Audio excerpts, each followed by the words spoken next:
Hey guys, welcome back to my channel. So இன்றைக்கான video ஒரு ப்ராப்பராக இன்ஃபர்மேட்டிவான வீடியோ. இவ்வளோ நாள் நீங்கள் பார்த்துட்டு இருந்தது வந்து ஒரு சேல் பேஸ்ட் வீடியோவாக இருக்கும்.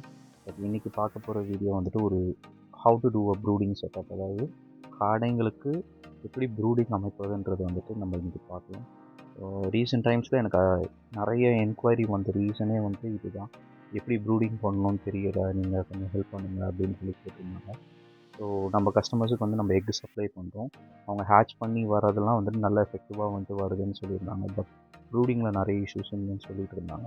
ஸோ இது வந்து ஒரு கஸ்டமருக்காக நான் வந்து அமைச்சு கொடுத்துருக்காரு.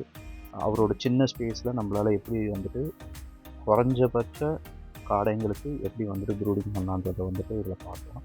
ஸோ இதுக்கு தேவையானது வந்துட்டு நான் வந்துட்டு ஒரு 2க்கு 2 அடி அட்டைப்பெட்டி எடுத்துருக்கேன். நம்ம சின்ன அட்டைப்பெட்டியாக இருந்தாலும் ஓகே, அது நம்ம எத்தனை நம்பர் ஆஃப் காடைங்க இருக்குன்றதை பேஸ் பண்ணி தான் வந்துட்டு நம்ம அதை வந்து டிசைட் பண்ணணும். ஸோ இப்போ நீங்கள் பார்த்தீங்க அப்படின்னா தெரியும், 2 அடி இது நீளம், ஒரு 2 அடி 2.25 அடி வந்து அகலம் இருக்கும். ஸோ அதில் வந்து நம்ம வந்து ப்ரூடிங் செட் பண்ணி கொடுத்துருக்கோம். சிம்பிளான ப்ரூடிங் தான் இது. கீழே வந்து மண் போட்டிருக்கோம், அதுக்கு மேலே ஒரு பேப்பர் ஷீட்டு, அதுக்கு மேலே உமி. தண்ணிக்கு வந்துட்டு நம்ம நார்மலாக வந்துட்டு மெடிசினல் வாட்டர் வச்சுருக்கோம். அதை நான் பின்னாடி சொல்கிறேன் என்ன மெடிசன் சொல்லி. 60 வாட்ஸ் பல்ப் வந்து யூஸ் பண்ணியிருக்கோம். ஸோ இந்த உமி போட்டதுனால வந்து காடைங்களுக்கு வந்து நல்லா வந்து ஒரு க்ரிப்பு இருக்கும். இதுவே வந்துட்டு ப்ளெயினாக நம்ம பேப்பரில் மட்டும் போட்டு வச்சிருந்தோம் அப்படின்னா ஸ்ப்ளேடில் வச்சிடும். ஸோ நீங்கள் பார்க்க போகிற மெடிசன் இது வந்துட்டு நியோடாக்னு சொல்லுவாங்க. இதுதான் வந்துட்டு நான் பெஸ்ட்டாக யூஸ் பண்ணுற ஒரு மெடிசன். டே 1, அதாவது சிக்ஸ் பிறந்ததுலேருந்து அப் டு 7 டேஸ் வரைக்கும் நான் இந்த நியோடாக்ஸ் மெடிசனை வந்து நான் கொடுப்பேன். ஸோ இது எப்படின்னா வந்துட்டு 1 லிட்டருக்கு 1 கிராம் ஆஃப் மெடிசன் கொடுக்கும் போது வந்து சளி தொந்தரவு வந்துட்டு இருக்காது.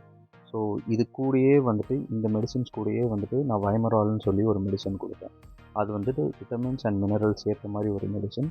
ஸோ இது வந்துட்டு ஒரு சப்ளிமெண்ட் மாதிரி, அடிஷ்னல் பூஸ்ட் மாதிரி இருக்கும். ஸோ இந்த மாதிரி மெடிசின்ஸ் வந்து நம்ம கொடுக்கும்போது காடைங்களுக்கு வந்து நல்ல வந்து ஆக்டிவ்னஸ் இருக்கும், சளி பிடிக்காது, தொந்தரவு இருக்காது. இது இல்லாமல் நான் வந்து டெட்ராசைக்ளின்ஸும் யூஸ் பண்ணேன். பட் டெட்ராசைக்ளின்ஸோட யூசேஜ் வந்து நான் கம்மியாக தான் பண்ணுவேன். இந்த வீடியோ யூஸ்ஃபுல்லாக இருக்கும்னு நான் நம்புகிறேன். உங்கள் சேனல் சப்ஸ்கிரைப் பண்ணி வச்சுக்கோங்க. இது மாதிரி நிறைய இன்ஃபர்மேஷன் வீடியோஸ் வந்து நம்ம அப் டு டேட் வந்து நம்ம கொடுக்கலான்றது பிளானில் இருக்கும். ஸோ அப்கமிங் வீடியோஸில் வந்து இது மாதிரி வந்துட்டு நெக்ஸ்ட்டு என்ன பண்ணலாம், எப்படி வந்துட்டு ஒரு எக் வந்தோடனே எப்படி வந்து ஹேச்சிங்க்கு செட் பண்ணலாம் அப்படின்றத வந்து நெக்ஸ்ட் வீடியோஸில் பார்க்கலாம். தேங்க்யூ.